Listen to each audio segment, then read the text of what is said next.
ہرقل شاہ روم نے قریش کے قافلے میں ایک آدمی بلانے کو بھیجا، اور اس وقت یہ لوگ تجارت کے لیے ملک شام گئے ہوئے تھے، اور یہ وہ زمانہ تھا جب رسول اللہ صلی اللہ علیہ وسلم نے قریش اور ابو سفیان سے ایک وقتی عہد کیا ہوا تھا۔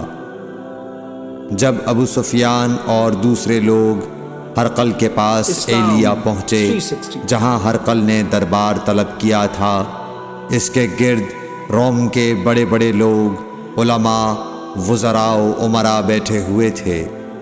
ہرقل نے ان کو اور اپنے ترجمان کو بلوایا، پھر ان سے پوچھا کہ تم میں سے کون شخص مدعی رسالت کا زیادہ قریبی عزیز ہے؟ ابو سفیان کہتے ہیں کہ میں بول اٹھا کہ میں اس کا سب سے زیادہ قریبی رشتہ دار ہوں۔ یہ سن کر ہرقل نے حکم دیا کہ اس ابو سفیان کو میرے قریب لا کر بٹھاؤ اور اس کے ساتھیوں کو اس کی پیٹھ کے پیچھے بٹھا دو۔ پھر اپنے ترجمان سے کہا کہ ان لوگوں سے کہہ دو کہ میں ابو سفیان سے اس شخص یعنی محمد صلی اللہ علیہ وسلم کے حالات پوچھتا ہوں، اگر یہ مجھ سے کسی بات میں جھوٹ بول دے تو تم اس کا جھوٹ ظاہر کر دینا۔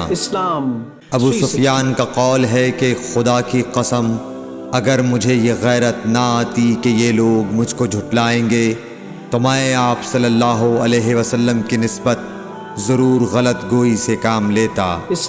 خیر، پہلی بات جو ہرقل نے مجھ سے پوچھی وہ یہ کہ اس شخص کا خاندان تم لوگوں میں کیسا ہے؟ میں نے کہا وہ تو بڑے اونچے عالی نسب والے ہیں۔ کہنے لگا اس سے پہلے بھی کسی نے تم لوگوں میں ایسی بات کہی تھی؟ میں نے کہا نہیں۔ کہنے لگا اچھا اس کے بڑوں میں کوئی بادشاہ ہوا ہے؟ میں نے کہا نہیں۔ پھر اس نے کہا بڑے لوگوں نے اس کی پیروی اختیار کی ہے یا کمزوروں نے؟ میں نے کہا نہیں، کمزوروں نے۔ پھر کہنے لگا اس کے تابعدار روز بڑھتے جاتے ہیں یا کوئی ساتھی پھر بھی جاتا ہے؟ میں نے کہا نہیں۔ کہنے لگا کیا اپنے اس دعوی نبوت سے پہلے کبھی کسی بھی موقع پر اس نے جھوٹ بولا ہے؟ میں نے کہا نہیں، اور اب ہماری اس سے صلح کی ایک مقررہ مدت ٹھہری ہوئی ہے، معلوم نہیں وہ اس میں کیا کرنے والا ہے۔ ابو سفیان کہتے ہیں میں اس بات کے سوا اور کوئی جھوٹ اس گفتگو میں شامل نہ کر سکا۔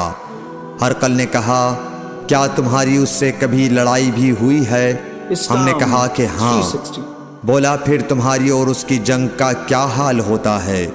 میں نے کہا لڑائی ڈول کی طرح ہے، کبھی وہ ہم سے میدان جنگ جیت لیتے ہیں اور کبھی ہم ان سے جیت لیتے ہیں۔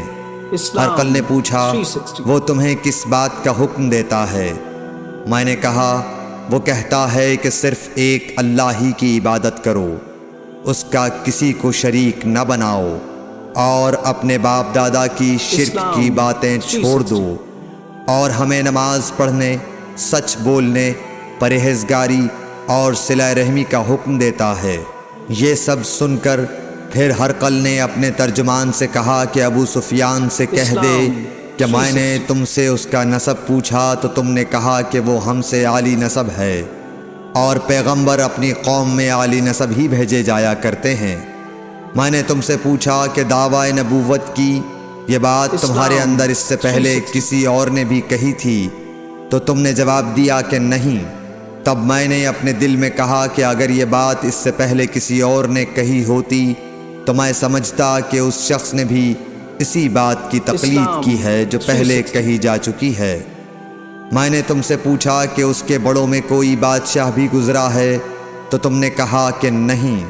تو میں نے دل میں کہا کہ ان کے بزرگوں میں سے کوئی بادشاہ ہوا ہوگا تو کہہ دوں گا کہ وہ شخص اس بہانے اپنے آباء و اجداد کی بادشاہت اور ان کا ملک دوبارہ حاصل کرنا چاہتا ہے۔